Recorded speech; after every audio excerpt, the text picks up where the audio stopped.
Good morning, artists. Today we're going to be starting step 2 of the printmaking art project that we began last week. If you remember last week, we talked about radial symmetry and how it meant that it is the same all the way around a design or object. An example of this would be like a snowflake or a mandala design. In our case, last week, we started with a circle in the middle of your paper, and then we painted other circles all the way around. Now, that is going to serve as our background, but today what we're going to be making is your stamp that we are going to be using next week to stamp on a test piece of paper and then on your final painted piece of paper. So what you're going to get today is a foam square that is cut 5 inches by 5 inches. So 5 inches across, 5 inches down. Whenever we go to print, your paper is 10 inches by 10 inches down. So when we print it, we're actually going to print it 4 different times with this stamp you're going to make today. You're also going to be getting a piece of paper that is the same size as your stamp. This is going to be for us to practice a design on and get your design down on paper before we actually start using it in your stamp. What we're going to do first, you're going to take your piece of paper, and all we're going to do is we're going to start in the bottom corner and draw C shapes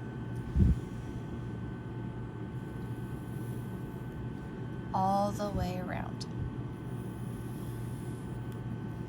Notice how I'm leaving a good distance in between each line before I draw another one. Now, if you draw your lines too close together, whenever we go to print and we draw your design, you're not really going to be able to see it. So be sure you're spacing your lines out so that they are even between each one and they're not too close together. I'm going to keep going, kind of curving it around. I was able to fit 6 lines, 6 rows on my piece of paper. If you have anywhere between 6, 7, or 8 sections, you are good to go. If you have more than that, you probably drew too small, and I would try erasing a line and trying to see if you can even it out that way. After you have drawn your lines and they look like this, we are going to go in each section and do a different design. Now, when we do your designs, really think about just simple lines and shapes. If you do something too complicated, whenever we go to print, it's not going to show up very well. So, I think I'm going to alternate between lines and shapes for mine. If you want to do a pattern, you could. If you want to do all lines or all shapes, that's up to you. I'm going to start by just doing straight lines. First one, and then I think this one I'll do some circles. Notice how I'm changing my design between each row that I have. And here I'll do some zigzags.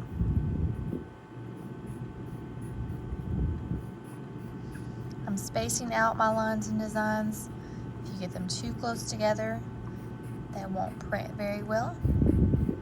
Now, the reason that we're doing these designs is whenever we go to add them to your stamp, the things that you're drawing are actually going to be what's indented on your stamp, so the things that are pressed in. And when we go to print, anything that is the same as this, that is kind of lifted up, is going to be black. But anything that is indented or pressed in is going to be white. And I'll show you what that looks like in just a second. I think the next row, I'll do some triangles up and down. Again, you don't have to do the designs that I'm doing. You can play around with it, see what you think looks best, how you want your own design to be, just as long as it's simple lines and designs and it's pretty evenly spaced.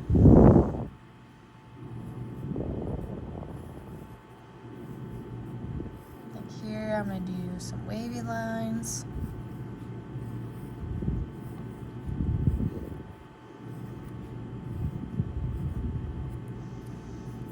And then I'm parts here.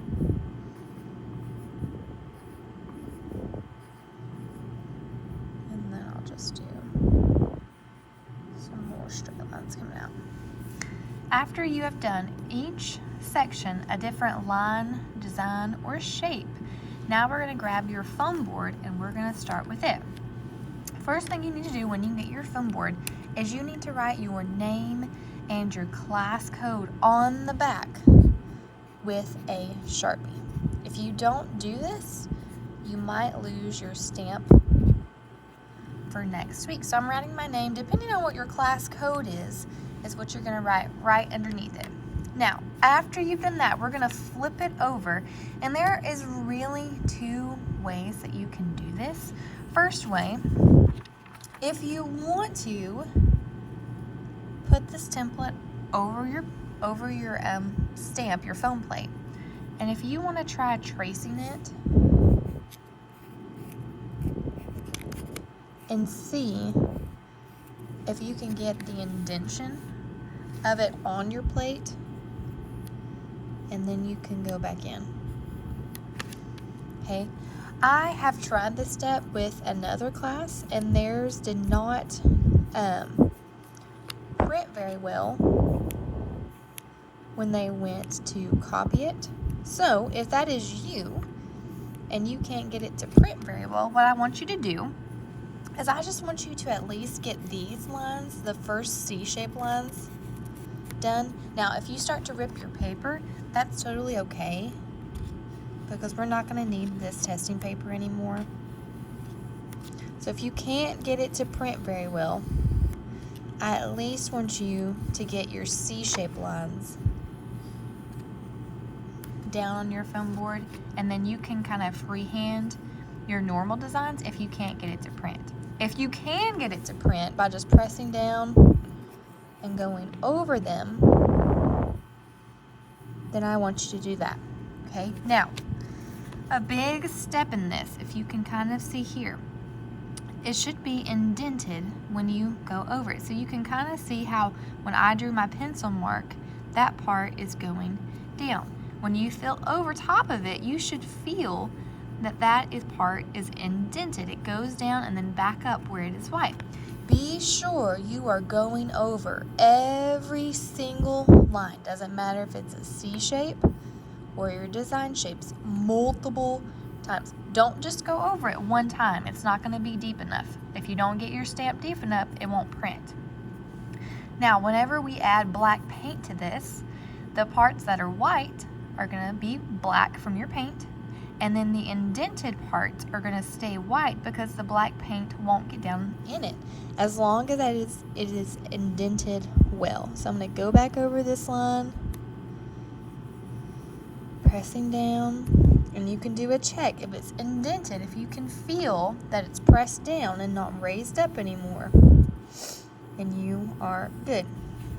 Okay, you can't really do it too much going in as long as you don't break through the back. Be careful of that.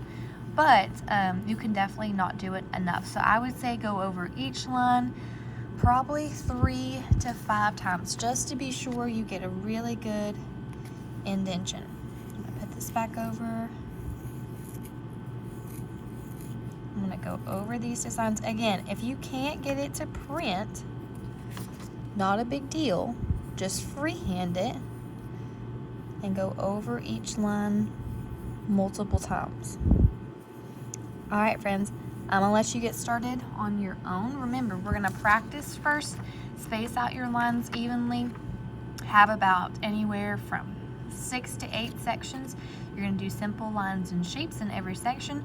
Then we're going to lay this on top of our foam board that has our name and class code, and you are going to trace over and either freehand or trace your designs to get a print, going over every line multiple times.